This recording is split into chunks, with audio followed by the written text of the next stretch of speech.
Assalamu alaikum and how are you all people? So my people, today I'm going to talk about the difference between marketing and branding. So whenever you're going to start your business, जब भी आप अपना कोई business start करते हैं तो होता क्या है कि आपके जहन में आता है कि हम बिज़नेस में कामयाब कैसे होंगे। तो बिज़नेस में कामयाब होता है इंसान मार्केटिंग से और ब्रांडिंग से।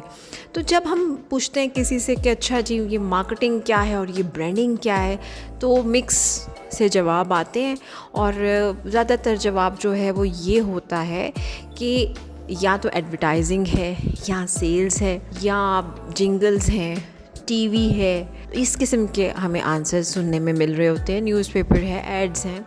तो आज हम जो है ये थोड़ा सा बहुत ही आसान से लफ्ज़ों में अगर आपसे पूछा जाए कि मार्केटिंग क्या है, तो मार्केटिंग को हम डिफ़ाइन कर सकते हैं एक प्रोसेस। अब मैं आपको थोड़ा सा पढ़ के सुनाऊंगी ताकि आपको पता चले।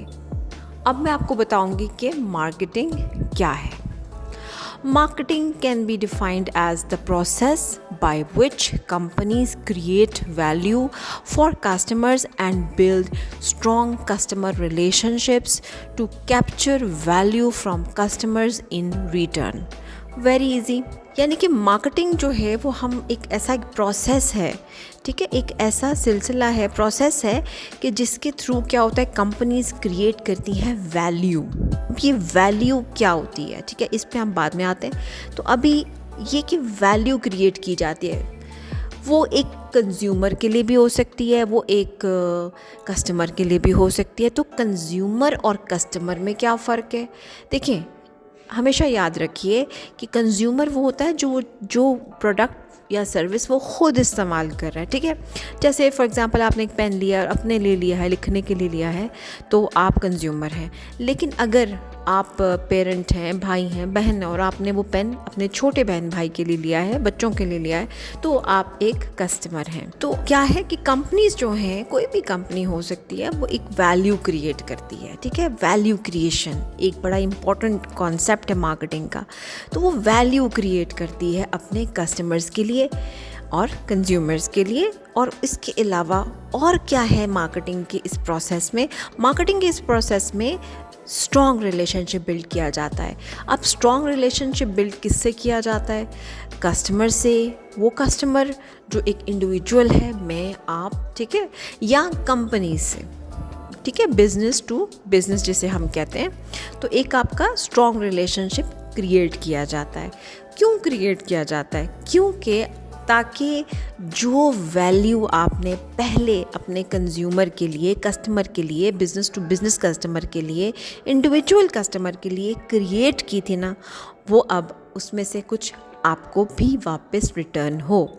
किस सूरत में हो सकती है? किसी भी सूरत में हो सकती है। प्रॉफिट की सूरत में हो सकती है, ठीक है, रिटर्न ऑन इन्वेस्टमेंट की सूरत में हो सकती है, आपकी अवेयरनेस क्रिएट हो रही है, आपका मार्केट शेयर बढ़ रहा है, यानी बहुत सी यानी ऑब्जेक्टिव्स हो सकते हैं। तो जब वो वैल्यू क्रिएट होती है ना, तो फिर आपके पास वो वैल्यू वापस भी आती है, ठीक है। तो वो वैल्यू आपके पास वापस आएगी कस्टमर्स के थ्रू, चाहे वो कस्टमर्स आपके इंडिविजुअल हों, कंपनीज हों, ग्रुप्स हों, वो कोई भी हो सकते हैं। तो ये तो थी मार्केटिंग। अब बात करते हैं ब्रांडिंग की। तो ब्रांडिंग क्या है आपकी नज़र में? ब्रांडिंग का भी वही है कि आप जब किसी से पूछते हैं तो वो यही कहता है डिज़ाइन, एडवर्टाइजिंग, लोगो बहुत ज़्यादा माना जाता है कि बस ये ब्रांडिंग है। नहीं जी, ये ब्रांडिंग नहीं होती। तो ब्रांडिंग क्या है? Branding can be defined as a name, terminology, symbol, design, assemblage of above mentioned, यानी इन सब को मिलाकर अगर हम कहें तो वो एक मुकम्मल एक तस्वीर बन जाती है, एक पर्सनालिटी बन जाती है, एक पर्सोना बन जाता है। वो एक ब्रांडिंग होती है, ठीक है। उसमें क्या होता है कि ब्रांडिंग का ऑब्जेक्टिव क्या होता है? डिस्क्रिमिनेट करती है, यानी कि आपको जुदा करती है दूसरों से। देखिए, एक ब्रांड को आप तभी पहचानेंगे ना जब वो दूसरों से मुख्तलिफ होगा, ठीक है। सो क्या क्या होता है इसमें? कस्टमर रिकग्नाइज़ करता है आपको, इसमें कस्टमर आपका लॉयल हो जाता है। इसके बड़े बेनिफिट्स हैं और भी।